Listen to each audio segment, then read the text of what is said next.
Good morning बच्चों। आज हम आपके मैथ का पाठ पढ़ेंगे, बहुपद पाठ पढ़ेंगे। आज हम लोग कक्षा 10 का आज हम गणित पढ़ेंगे। पाठ नंबर 2 है, इसका नाम है बहुपद। ठीक है, तो हम समझते हैं कि बहुपद होता क्या है, बहुपद किसे कहते हैं, बहुपद कब हो सकता है। राइट नाउ देखिए, बहुपद को आपने क्लास 9th में कुछ पढ़ा होगा, कुछ से जानते होंगे। तो देखिए समझ लीजिए आप, बहुपद से पहले आप यह जानिए कि जो गिनतियां होती हैं 1 से लेके 100 तक, 1 से लेके 100 तक गिनती को हम नाम देते हैं अचर संख्या। कहते हैं अचर संख्या। जो हम गिनती बोलते हैं ना 1 to 100, उसे हम बोलते हैं अचर संख्या। और जो हम बोलते हैं अल्फाबेट बोलते हैं A to Z, हम इसे नाम देते हैं चर संख्या। इसे हम नाम देते हैं चर संख्या। ठीक है, तो बहुपद आप बताएंगे इन्हीं दोनों के सहायता से। देखिए बहुपद कब होगा, चर संख्या 26 होते हैं चर संख्या। इन 26 में से चाहे कोई भी संख्या किसी दिए हुए व्यंजक के चाहे भाग में हो चाहे अंडर रूट में हो। मैंने क्या बताया, इन A to Z से कोई भी एक दो संख्या हो, वह किसी बीजी व्यंजक के चाहे भाग में हो चाहे अंडर रूट में हो, तो वह व्यंजक कभी बहुपद नहीं हो सकता। हाँ, 1 to 100 चाहे भाग में हो चाहे अंडर रूट में हो, यह बहुपद हो सकता है। कब होगा, जब इसके साथ 3 रहेगा तब। कहने का मतलब यह है कि चर संख्या हमेशा स्वतंत्र रूप में रहे, न तो अपान में हो न तो अंडर रूट में हो। एग्जाम्पल देख लीजिए, एग्जाम्पल देखिए, जैसे x² + 2x + 3, यह बीजी व्यंजक बहुपद है। हाँ है, क्यों है, क्योंकि x न तो किसी के भाग में है न तो अंडर रूट में है, x एकदम स्वतंत्र रूप में है। तो क्या बताएंगे, यह बहुपद है, यह बहुपद है। ठीक है, एग्जाम्पल और देखिए, मान लीजिए यहाँ पे x² + 2 रूट में x + 1 है। अब देखिए हमने सेम लिया एग्जाम्पल, हमने यहाँ पे रूट में x कर दिया है। मैंने क्या बताया था, बहुपद कब होगा, जब चर रूट में न हो और अपान में भी न हो। तो यहाँ पे x तो फ्री दिख रहा है, बट यहाँ पे x अंडर रूट में है। क्या बताएंगे, यह बहुपद नहीं है। एग्जाम्पल और देख लीजिए, 1/x है, -1 यहाँ ले लेते हैं।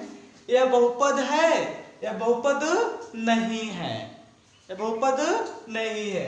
यही आपका डिफिनेशन है बहुपद का। क्या है कि कोई भी चर संख्या दिए हुए बीजी व्यंजक में किसी के भाग में और किसी के अंडर रूट के रूप में न रहे, उसे बहुपद कहते हैं। ठीक है, और समझ में आई। चलिए ठीक है, हम समझ लेते हैं बहुपदों की घात क्या होती है। बहुपदों की घात क्या होती है, देखिए आप 9th में पढ़े हुए हैं, हम भी जानते हैं, लेकिन थोड़ा सा इसको आप सीख लीजिए, बेसिक चीजें हैं, ताकि आपको मतलब आगे चलने में आसानी रहेगा पढ़ने में। घात क्या होती है, किसी भी चर संख्या के ऊपर कोई लगाया गया हो अचर संख्या, उसे घात कहते हैं। जैसे देखिए x² + 5x + 6, इसका घात कितना है, तो घात यह खोजिए कि सबसे अधिक किस पे लगा हुआ है। तो यहाँ पे x का 2 घात है, यहाँ पे 1 है, तो बड़ा 2 हुआ ना। क्या बताएंगे, इस व्यंजक का घात 2 है। क्या है, 2 है। x⁴ 5x 8, इसका घात कितना है, सबसे बड़ा जिसके पावर रहेगा संख्या वो इसका घात होगा। तो 4 है ना, तो इसका घात क्या हो जाएगा, 4 हो जाएगा। ठीक है, अब आप सोचेंगे कि सर मान लीजिए यहाँ लिखे हुए हैं, इतने को हम क्या बोलेंगे, जैसे हम क्या बोलेंगे, देखिए यदि घात केवल 1 हो, यदि घात केवल 1 हो उसे हम नाम देते हैं रैखिक बहुपद। उसमें क्या कहते हैं, रैखिक बहुपद कहते हैं। यदि इसके पास 2 घात हो, 2 घात हो ना, तो 2 मतलब द्विघात बहुपद, इसे हम लोग नाम देते हैं। इसी प्रकार से 3 घात हो तो त्रिघात, 4 हो तो 4 घात। और समझ में आई? ठीक है, अब हम आपके बुक के माध्यम से आगे बढ़ते हैं। आप तो जान चुके हैं, तो प्रश्नावली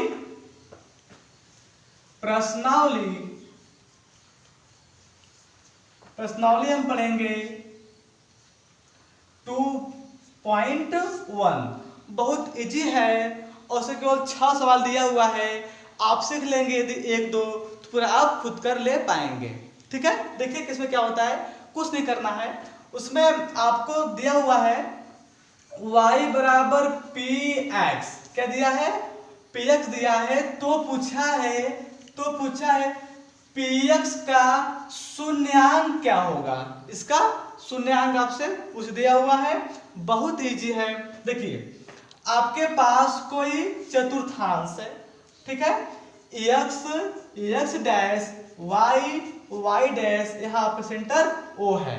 ठीक है, यहाँ पूछा है y का मान px हो, y का मान px हो, मतलब कोई भी रेखा खींचते हैं, यदि x वाले से वह रेखा प्रतिच्छेद करती है तब तो वह आपका कहलाएगा कि इसका शून्य कितना हो सकता है। देखिए मान लीजिए हमने एक रेखा आपको यहाँ खींच दिया।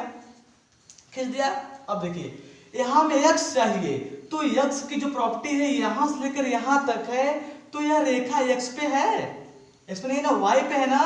तो हम क्या बताएंगे, यह जो रेखा है y पे टच है, न कि टच है x पे। तो हम क्या बताएंगे कि इसका शून्यांक, या आपके सवाल में फर्स्ट होगा, तो इसका आंसर क्या हो जाएगा, इसका शून्यांक या इसका शून्य हो जाएगा 0। ये आपका हो गया आंसर।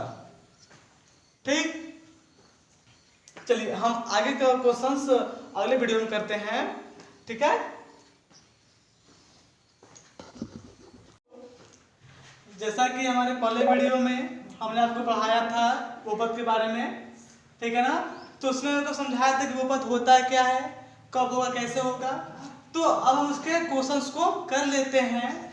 आज हम आपको पढ़ाने वाले हैं प्रश्नावली 2.1 का। हमने उस वीडियो में हम एक सवाल लगा चुके हैं, इस वाले पॉइंट 1 का जो बचा हुआ है उसको हम यहाँ पे पूरा सवाल को सॉल्व कर दे रहे हैं। ठीक है, आइए करते हैं।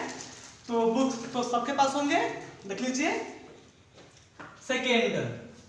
सेकेंड क्या दिया हुआ आपका, x डैश y डैश 0। ठीक है, आपको यहाँ पे ऐसे यह वीडियो दिया हुआ है। तो मैं आपको समझाया था उस वीडियो में कि y बराबर px पूछ रहा है, तो px का शून्यांक क्या होगा। तो हमने आपको समझाया था पिछले वीडियो में कि x से लेके x डैश तक कोई अन्य रेखा इस यहां से लेके यहां तक उस रेखा पे टच करती है, वो उसको प्रतिच्छेद करती है, तो उसका शून्यांक कहलाता है। जितनी बार टच करेगी उसका शून्यांक उतना ही बार कहा जाएगा। तो ऐसे हम समझते हैं, यहां से स्टार्ट हुआ, यहां टच हुआ, यह y का है, यह y का लाइन है ना, x का नहीं है ना। हम आगे बढ़ते हैं, x के भी यहाँ से यहाँ पे टच किया हुआ है, तो x का टच किया हुआ है ना, आप यहाँ पे टच किए, केवल एक बार टच किया हुआ है, तो px का शून्य क्या हो जाएगा, टच कितने बार किया, एक बार ना, एक आप हो जाएगा आंसर। जितनी बार x से लेकर x डैश तक कोई रेखा टच करेगी उसका वो हो जाएगा शून्य। समझ में आ रही है।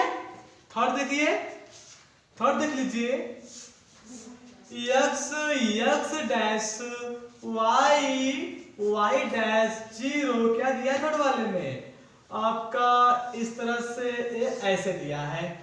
मुझे क्या करना है, मुझे खोजना है कि x पे कितने बार रेखा टच कर रही है, एक बार, दो बार और तीन बार, इसलिए px का शून्यक 3 आपका हो गया आंसर। 4 देखिए, 4 बहुत इजी है एकदम।